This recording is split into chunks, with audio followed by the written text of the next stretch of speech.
What's your carnal theory? Hey there, you're listening to Carnal Theory, where we talk with experts from around the world to learn how taking command of our sexual story affects our personal wellness, sexual experiences, and relationships with ourselves and others.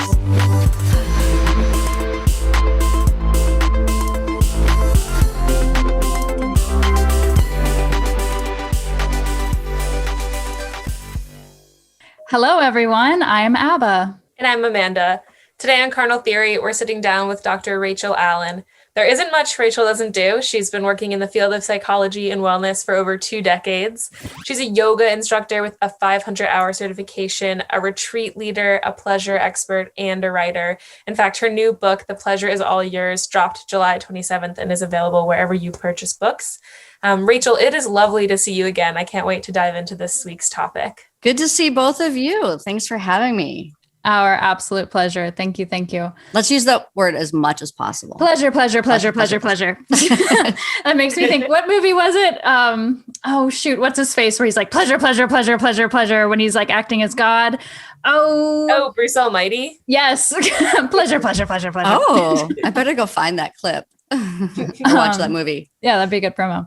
All right. So thank you all for joining us today. We're going to kick off today's show with Rachel sharing the carnal theory that she has brought for our consideration today.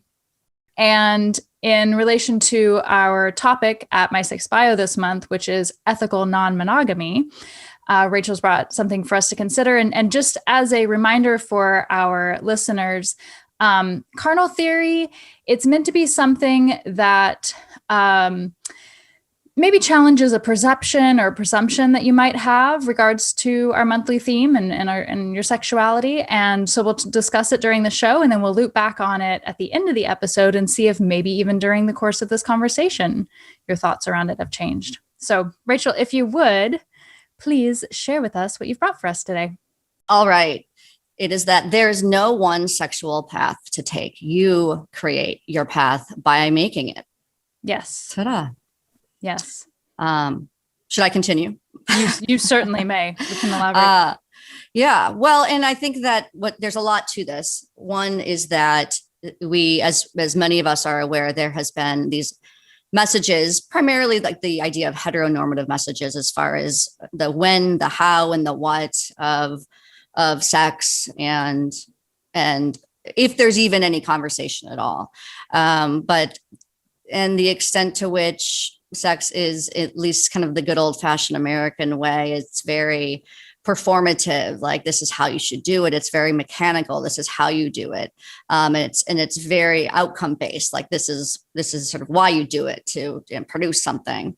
And it's just so limiting. And there's so much, there's shame and misconception. And one of the things I find so beautiful about human beings and human sexuality and topics around desire and intimacy and eroticism is how there is no normal.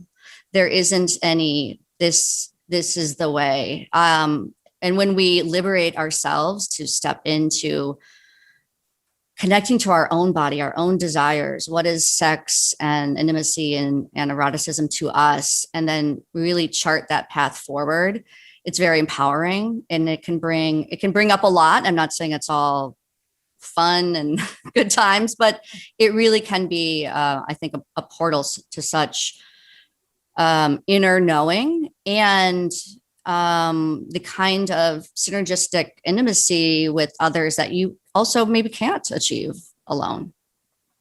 But you have to have that sense of going inward and looking, and then really the courage to start to explore with your own kind of body, and yes and no, and be vulnerable with other people. So there's obviously a lot to it, but that's the gist of that theory. Yes, and I mentioned this as we were getting started. It's so parallel to what we push at My Sex Bio, which is taking command of your sexual biography, your story, your path.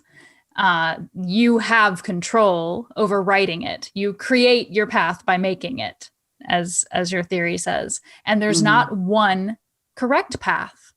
And there's not an end to it.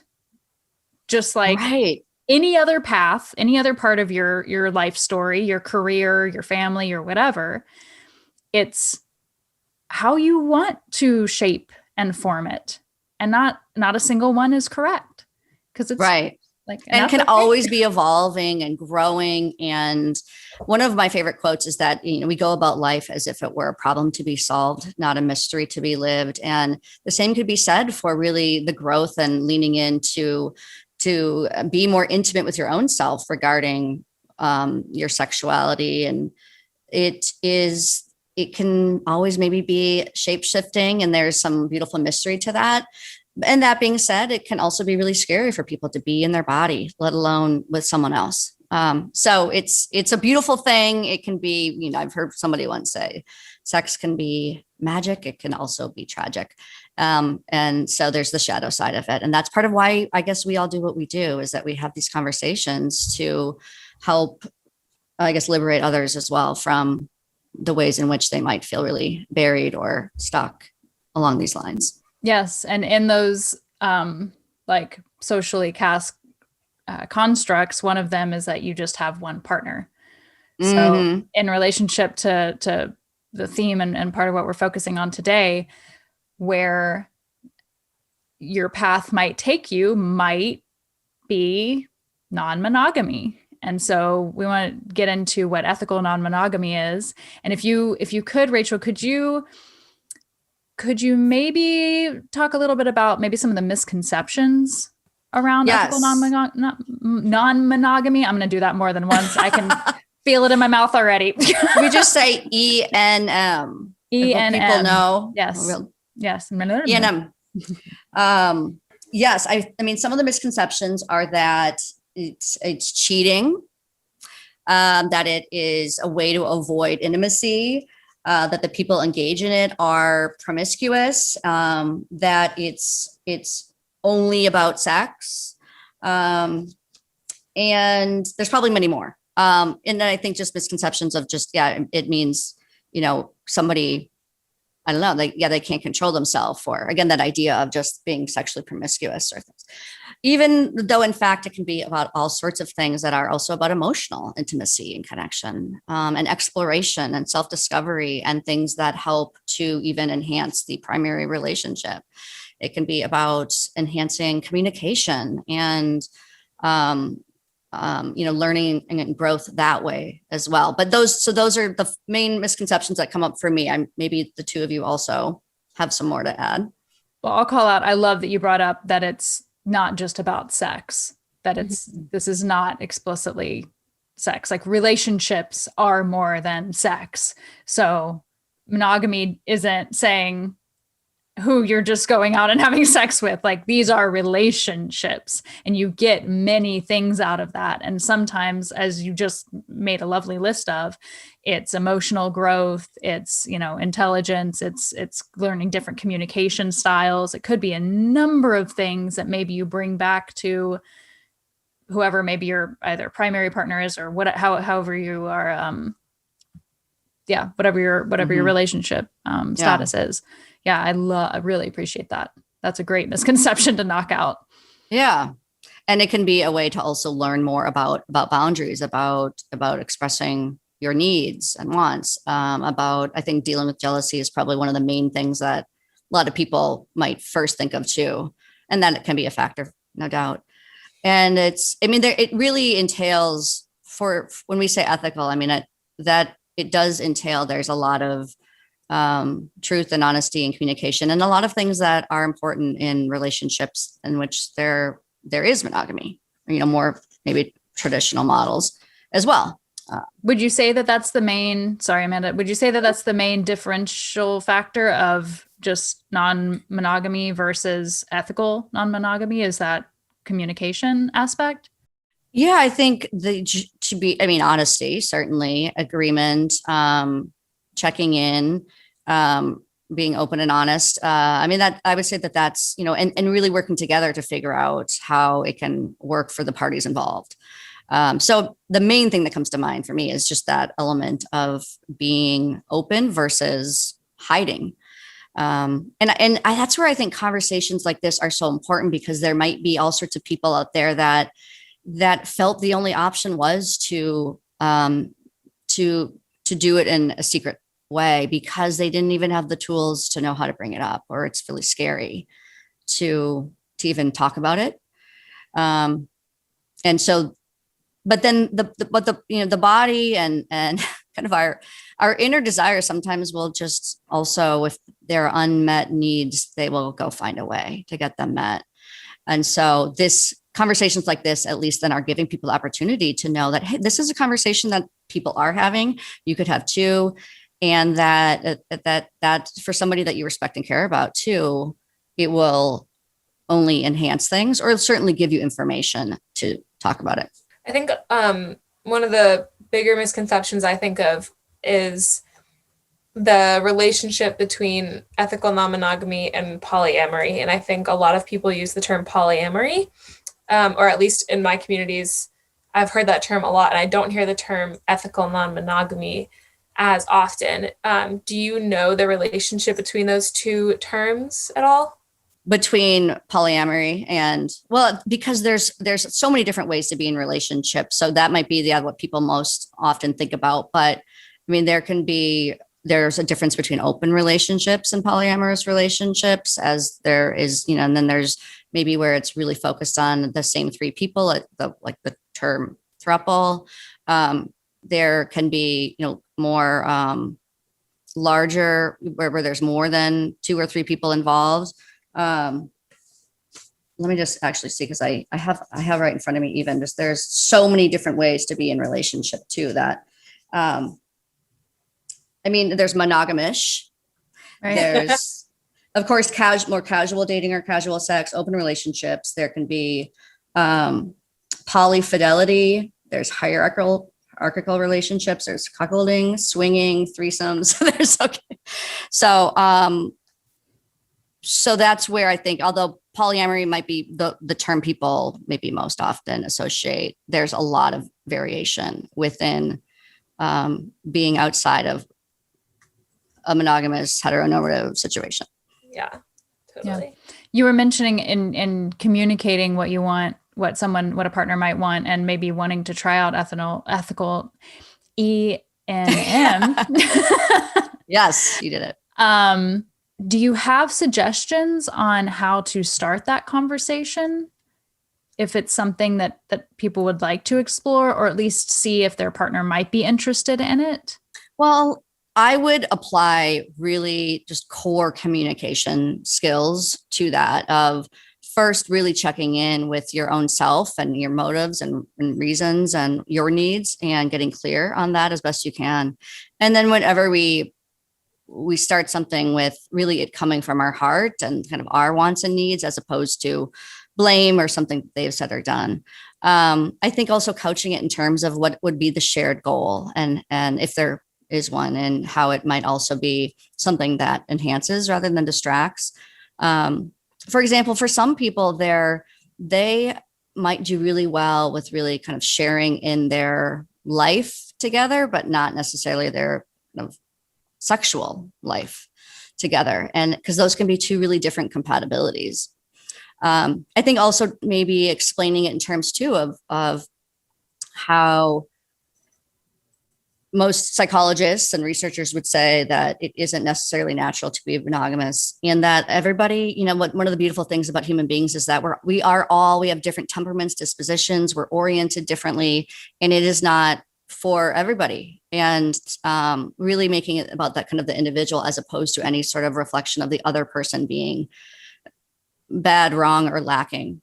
And I think also just being mature around the fact that it's, you don't want there to be game playing, or, that the more that you can be somebody who is able to be direct and honest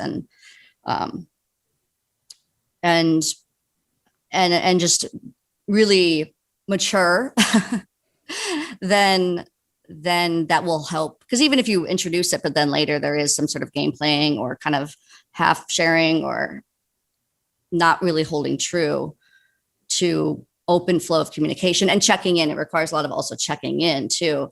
then I think it might start off well, and then it could kind of go downhill. Such good relationship practices in general. Yeah. Yeah. I mean, our own self-reflection is a huge part in all of our relationships, right? Can we approach somebody not from our reactive place and our primitive mind?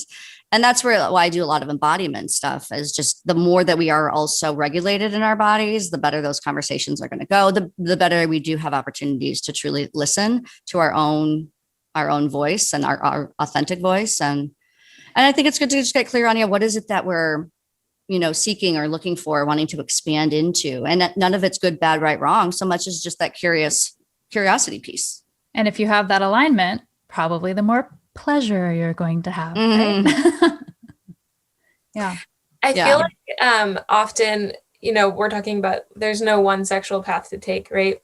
And I think we're so often presented with just one path, in media and in our education, our sex education, and our just regular education, like the stories we're told and things like that. There's this one primary version of what a relationship looks like that's kind of spoon-fed to us. Do you see as more and more the like heteronormative, like old school version of a relationship is kind of like being filtered away, and like more acceptance for other forms of relationship is coming into the forefront? Do you see that like kind of changing, and it feeling not like you're having in like quote unquote alternative relationship that I hear so often, and it's just kind of going to be everyone can do what they want? Or like, do you see our education changing? How do you see the future of this? Well, I definitely feel like there is a paradigm shift happening. And yet I have to recognize that given the line of work I'm in and sort of the self-selected groups of people I talk to and choose to talk to, that it is a subsect of what's happening out there. And that there are, for a lot of people and communities, and maybe things are not really changing from the traditional, or very, very slowly. I mean, I think it'll take some generations, but I definitely think it's happening. I think that there's for sure kind of a renaissance of conversations around some of these systems that don't work. And I mean, the moralistic sorts of viewpoints around adultery to me have always bothered me, because if that person who committed adultery is so bad or wrong, well, I guess that means like 60% of people in relationships are, because it's such a high prevalence of people that do engage, and seek things outside of the relationship. So I think things are changing. And yet I also feel like, look, if we are just really finally peeling away some of the layers of racism right now, sex is going to be taking us a while to get to. I would love that to not be the case, but I do think it's because it is so, these issues in our body and in intimacy. And when we look back to our puritanical culture, there's going to be a lot of pushback and a lot of resistance. And that's where we have to say, fuck it, we aren't going to, fuck the patriarchy, fuck the puritanical and capitalism. And let's, again, decide what is our own path, and find the other people that are willing to be open to that too and listen. Yeah, plug for our class, fucking capitalism, at the My Sexual Biography studio. That's literally its name, fucking capitalism. Oh yeah. It's all about and deeper dives into a lot of those caveats. Yeah. You kind of, when we were talking earlier and going back and forth via email, you had proposed this other potential theory in which you mention that nothing is more life-affirming than to love one's body as a sexual being in a world full of body terrorism. And what you were just talking about kind of made me think of that term body terrorism. Can you expand on what that means? Like a world full of body terrorism. It sounds really frightening and yet somehow identifiable. Yeah, body terrorism, and in general, an epidemic of disembodiment as well. And those are different things. But with body terrorism, it's really all the othering and the marginalizing of certain bodies based on age, outer appearance, performative value, ableism, color of skin, and adornment, and or even just choices, whether it be abortion or to be monogamous or not. and in how and that speaks to the insidious, really overt and insidious nature of it that can be all around us, and based on a lot of the systems that we've just talked about.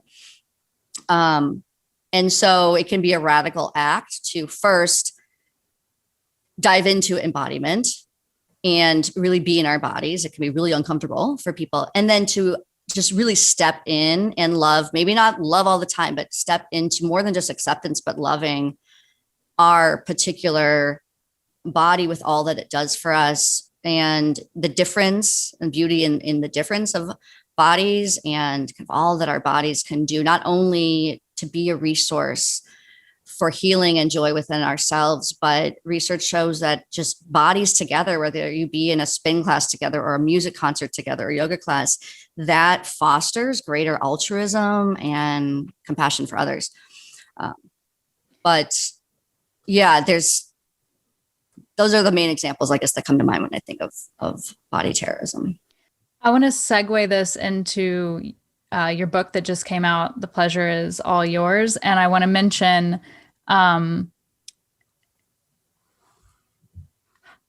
crazy is it that we live in a society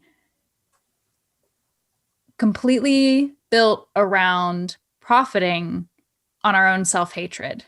Mm-hmm. Everything that we're marketed is how to fix ourselves or look cool enough or good enough in order to either be accepted or loved. When in fact, those are just things that we're born with. Like we don't have to hate one another. We don't have to be jealous of one another. Like all of that is constructed. So the fact that loving yourself, self-love, is just this radical act. Like what a cool thing to fight. Like if like what an easy and cool thing to fight on a daily basis if you can do it. And it's such I think it's part of our natural essence as humans, and we come into the world with that. And then there's all the messages that take us away from that. And so it's really like a coming home again to do that work, to really be embodied and sharing that with others. And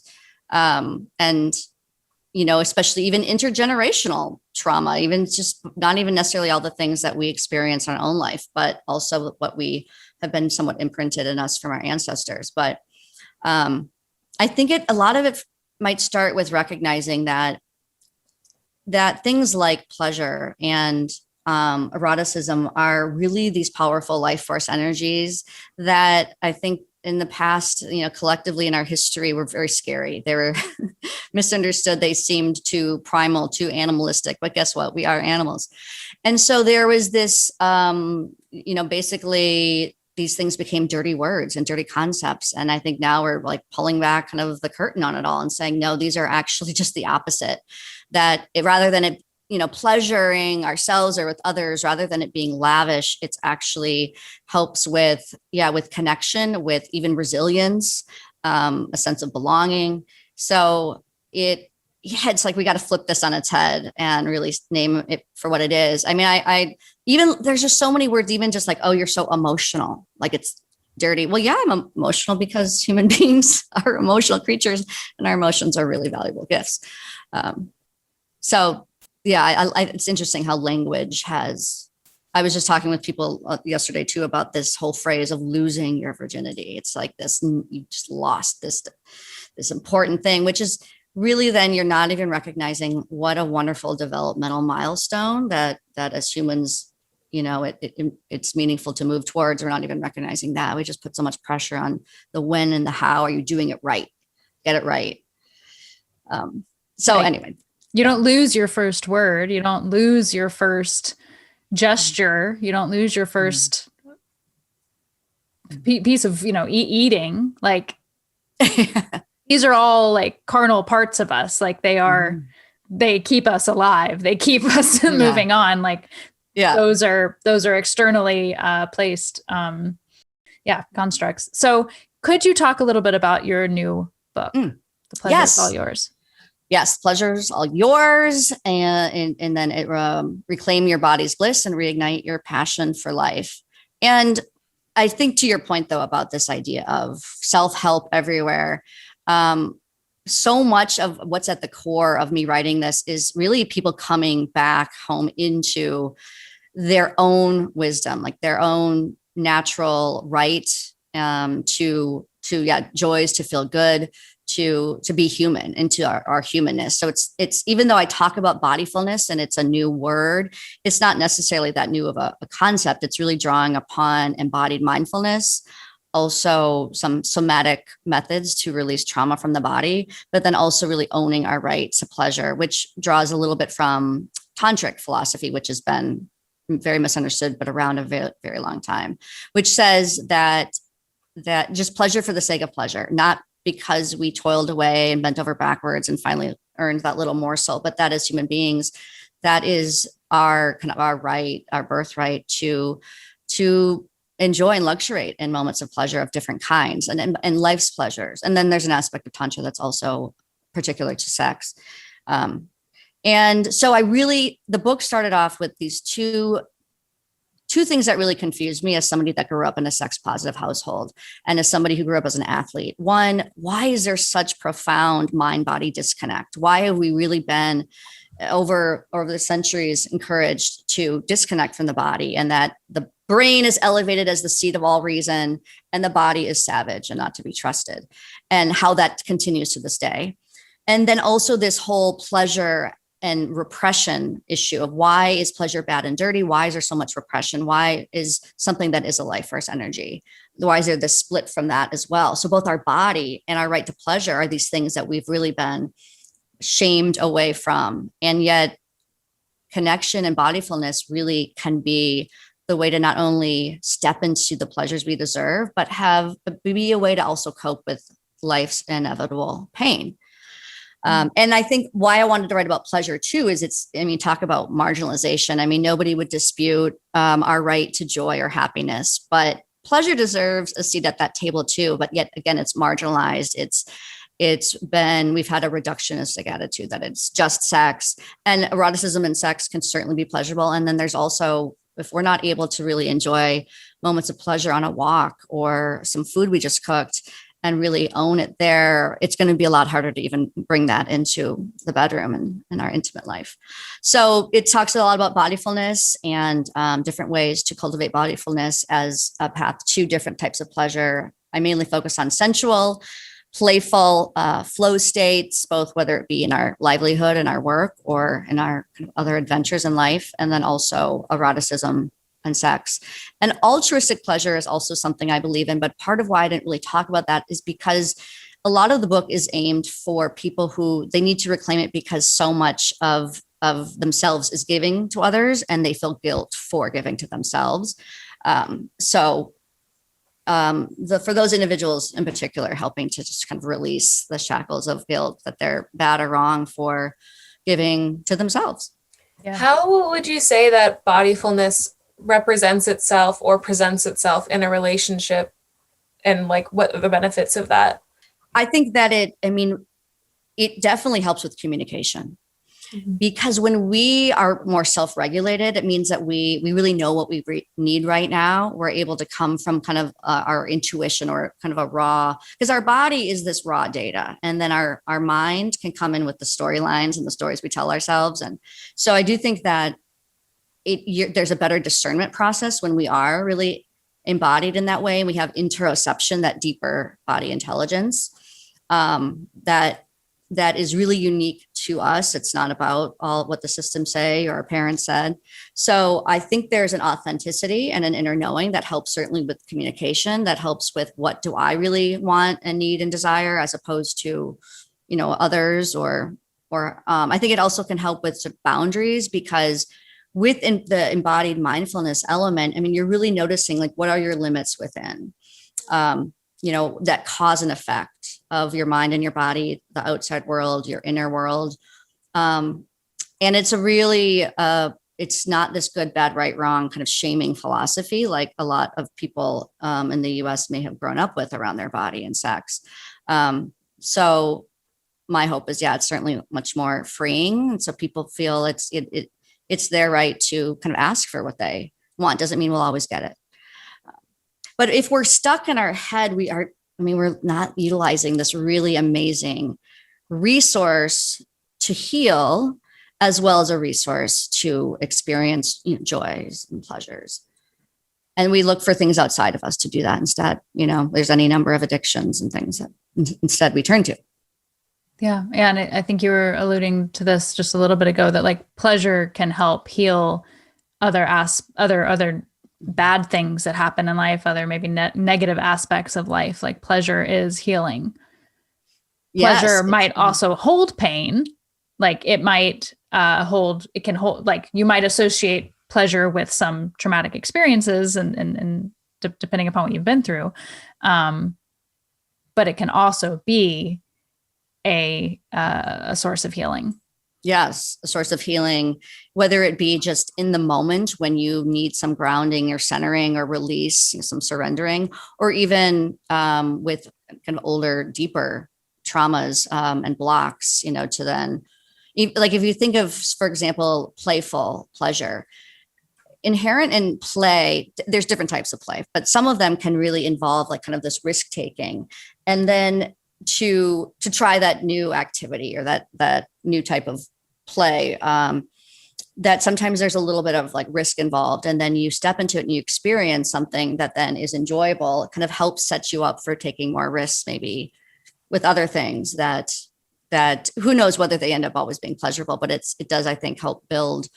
It can be reparative in that way, as far as, facing fears but then finding out sort of what can be on the other side. I think it's certainly more reparative and healing than the other dominant narrative of you're not enough, you're the too much, or you're not enough, and you need to work more, and you need to make more and accomplish more and achieve more, and then the end, you die. Yeah. Yeah. I mean, you were saying earlier, like, well, this might be my interpretation of it, but basically it's almost its own act of resistance to seek out pleasure and to create a life of pleasure, because like the again, not to be harping on the system in this episode, but like this, like, you have to work 2 jobs, or you work 1 job with just enough hours to like feed yourself and maybe your kids. Like there's a system that keeps us focused on working, not on what is pleasurable. Like it has been this revolutionary time of mindfulness the past several years. Like it's been a revolutionary idea to take walks into nature. I know. 2020, people realize that like working from home and having time to be able to interact with your partner or your kids more, or do things around the house, that like our worlds don't have to revolve around work. We're particularly bad about this in the United States. We're particularly very harshly fed. Not that a lot of other countries aren't, but it keeps us. It creates either a stress boundary or a mental or actual knowledge boundary of even being able to consider pleasure as a go-to option or something that we are allowed. Like these things are okay. They're not dirty. They're not taboo, and they're actually good for us. Right. How sad that like it takes courage to say like, I need to go take a nap. I mean, we're so out of balance. Like we do not value rest like we do activity and work. And yet no wonder we are an incredibly anxious country. Pharmaceuticals are huge. We look for all these ways to sort of numb and avoid and distract and not feel. And yet a lot of the answers just lie within us. We just we override what our body tells us as far as our emotions, as far as our need for balance and rest. So, and self-pleasure is largely free, whether that looks like masturbation or rest or just like holding yourself or whatever self-pleasure is. It's free. Maybe that's why it's made into a taboo, because it's not able to be capitalized on. But like, but they do. Wow. True. Yeah. and you don't need a prescription, and it's like really our own sort of self-awareness combined with self-agency. And that you can take with you wherever you go. And because stress and things that are not pleasurable will always be a part of life. And a lot of what I talk about in the book is we need to learn balance, that and pleasure is all the sweeter when we recognize, and we know pain, as we all will.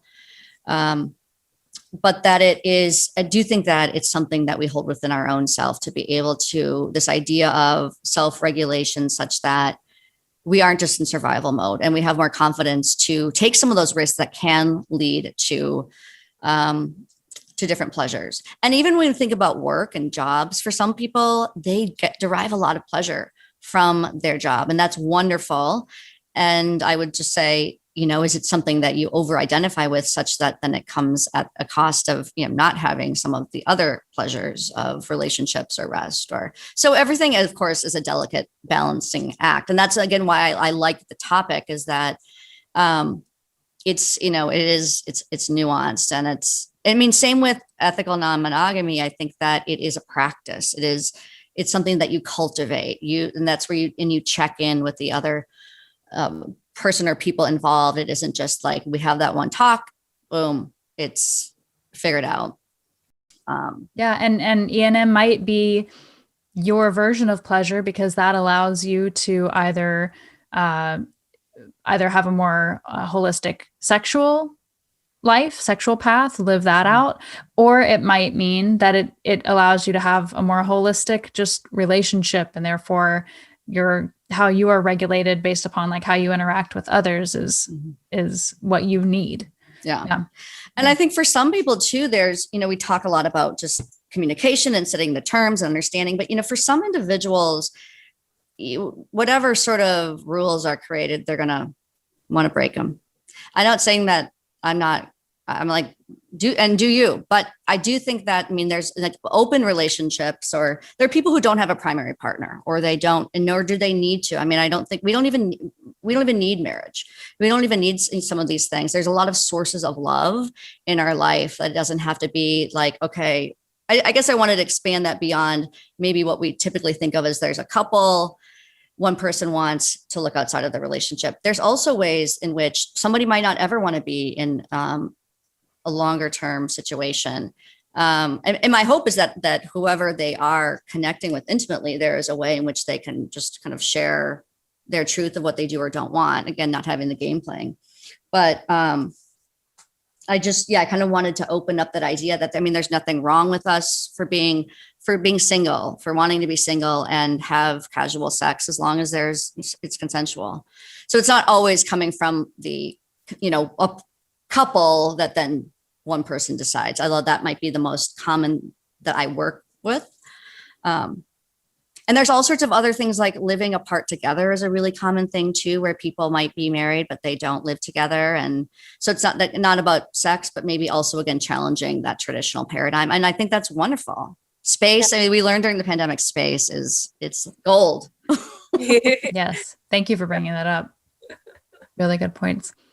Well, as we close out our conversation today, I would like to ask you, Rachel, if you could share the carnal theory that you brought for us one more time. Yes. There is no one sexual path to take. You create your path by making it. Yes. Yeah. Who knows where that path will take us, but if it's ours for the taking. Certainly. Yeah. And I think we've covered a lot of different potential ways in which to claim that path and make that path. Thank you for tuning in, everyone. We hope this episode, as usual, has given you something to further reflect upon. Reach out to us with your questions or insights on our Instagram page at Carnal Theory or at My Sex Bio. And don't forget to explore the work Rachel's doing on Instagram at Dr. Rachel Allyn or on drrachelallyn.com. You can check out her new book, The Pleasure Is All Yours, at thepleasureisallYoursBook.com. Rachel, thank you for joining us today. Thank you. It's been a pleasure. I hate to end that way. Our pleasure too. Carnal Theory is produced by My Sex Bio, an educational platform empowering people like you to take command of your sexual biography. Our sound design is by David Usma and theme music by Min the Universe. Video editing is by David Usma, and our assistant video editor and marketing coordinator is Maria Taruque. Follow us on Instagram, Twitter, Facebook, LinkedIn, TikTok, YouTube, and Spotify at MySexBio. Visit our website and join our e-letter at mysexbio.org, and support our work by joining our Patreon. Thank you.